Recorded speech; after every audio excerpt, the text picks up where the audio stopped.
suggestion to you actually, Yeah. but the Green Party candidate can't be here and therefore can't be joining us.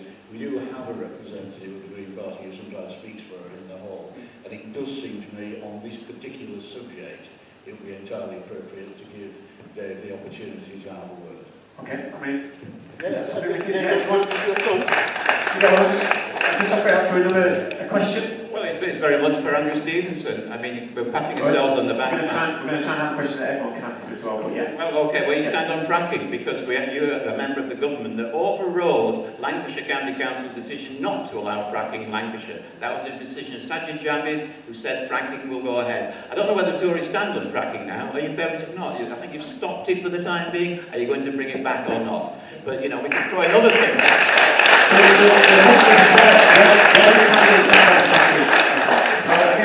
So I went with John last time, I'll start with you.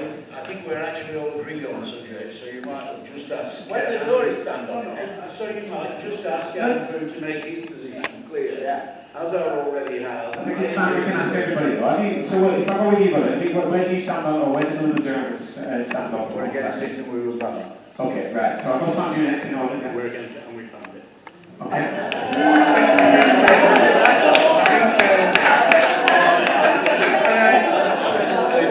Just to remind you of the ground rules. We may disagree, but if we keep the focus on the central conversation to the listening, please, thank you very much. Let's keep the rules.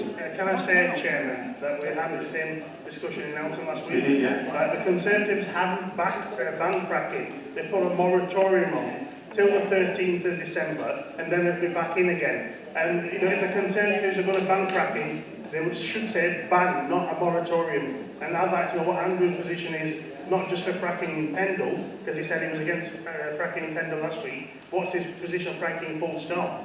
Thank you, Mr. Chairman, ring once again. I am against fracking full stop. Can I just say, why did he vote for it?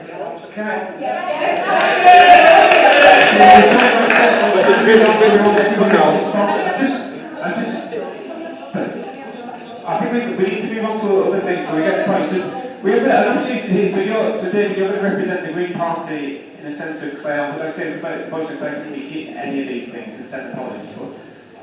Just as a matter of fact, I do have to correct Andrew that Andrew Ledson, who's the Secretary of State for Business, Environment and Industrial Strategy, has said she's still inviting planning applications from fracking companies so that they can be heard.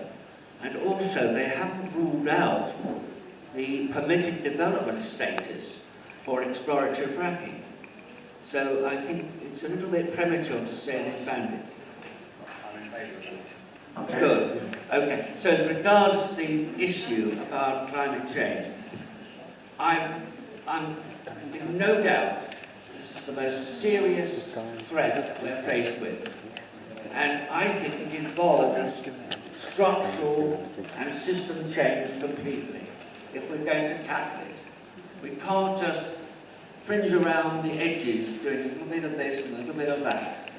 So it needs fundamental policy changes by government.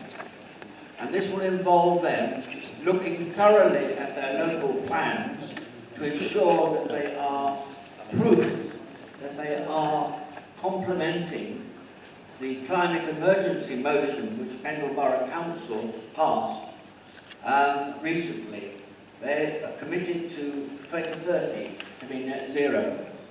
So many issues like housing to make sure that they are installed with energy saving, with insulation, with renewable energy.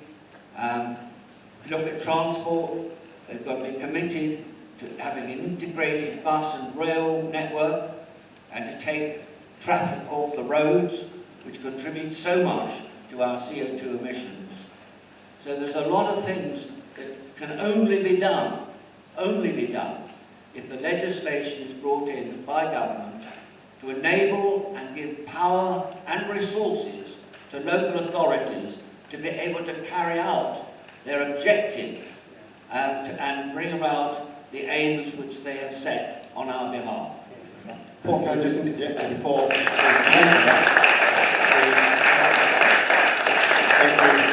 very much to put me there. Before we continue, just to keep the attention and focus on the front of the top table, I know some sheets have just been handed out. They're not verified, so if I can ask Kate, can we just collect them in? If you want to read them after, they'll be at the back, you can do it. But if you can refrain from canvassing of that kind, please.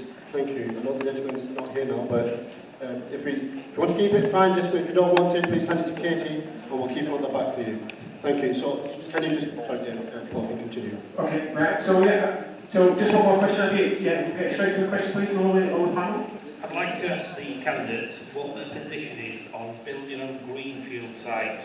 I know that a lot of greenfield sites are gathering outline planning permissions, put in when they're not even known. And obviously the services are not being put there for the houses that are being built.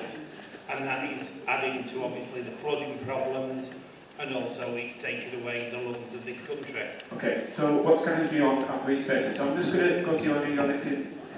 Yeah, over the past 9 years I've opposed all domestic house building on greenfield sites. The government suggests a target for Pendle Council of about 165 homes a year. The council set themselves a target of 298. I think that should be reduced to 165. It would help reduce some of the pressure from our greenfield sites. I must admit, I don't think our greenfield sites are always sacrosanct. I supported, for example, Lancashire Bridges Primary School being built on a greenfield site. I think there can be exceptions to that rule, but on house building, I think we have more than enough brownfield sites in the borough to be regenerated, and I want to see us ensuring that brownfield is always regenerated for the housing problem.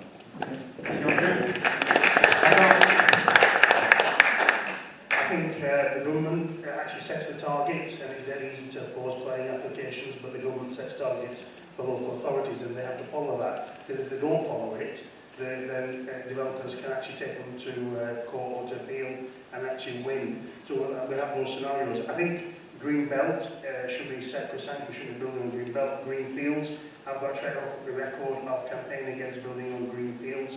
Gib Hill, which is in your ward in Marsden, is one of those areas, and areas right across Pendle. I think government needs to incentivise building on brownfields. In Pendle, we've got dozens and dozens of brownfield sites which are lying there, which would be fantastic for social housing, would be fantastic for regeneration projects, and we need to do more and more for that. Okay.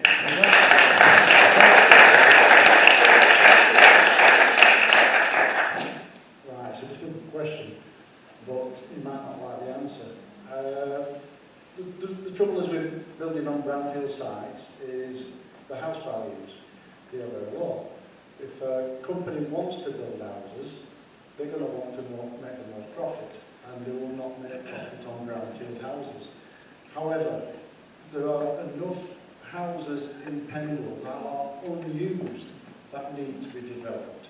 There are empty houses before we even start building new houses, and these need to be resolved. People need to be living in these empty houses before we build new ones.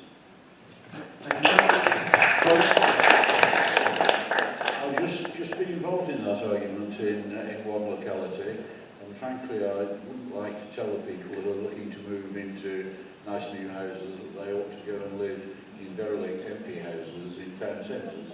That isn't their choice. However, I'm delighted to say that I've just successfully opposed an application for a major greenfield site development, and that has given me insights into planning law which I didn't have before. In fact, the shift of investment away from refurbishment and redevelopment that's taken place in recent years has made it less likely that brownfield sites will be used, and the overall planning process, supported by the Secretary of State, who actually says he wants to see more planning applications approved, he wants the number to go up from the current 90% more. If you're going to do that, the only way of doing that is to build on the sites where developers, in order to make a profit, are willing to invest. You need to manage that process much more effectively so you can choose the right places. In the village where I live, we've turned down one application for 130 new houses on a greenfield site, and that's on the basis of the residents' agreement that there should be a different development for 150 houses, which is on the site of an old mill.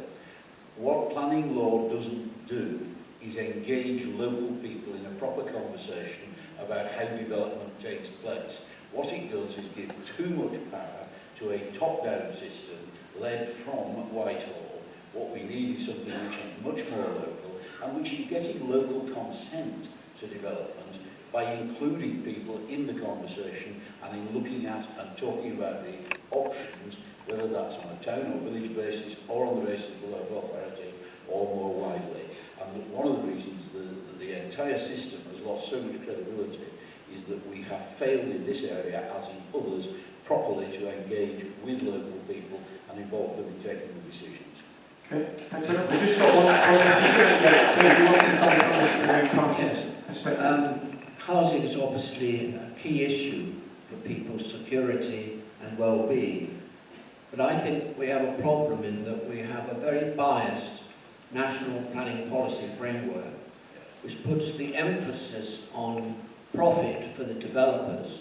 It's very difficult for the council often to oppose an application because it can be lost on appeal and then the taxpayer has to pick up the tab. So I think the first job of any new government is to look at their national planning policy framework in the light of the climate emergency. For instance, it's crazy to me that they're still giving planning permission to build on floodplains, for instance. It seems crazy to me that we should be covering our green areas with concrete. There should be a complete no-no because we need our carbon sinks. We need our green open spaces, not only for our health and well-being, but also to save our environment. Thank you very much for your questions. Okay, we're going to move on to housing, public services, I think is what's coming under there as well. So we've got two or three people with a question to get us going. Yeah, do you want to come and join us on the table?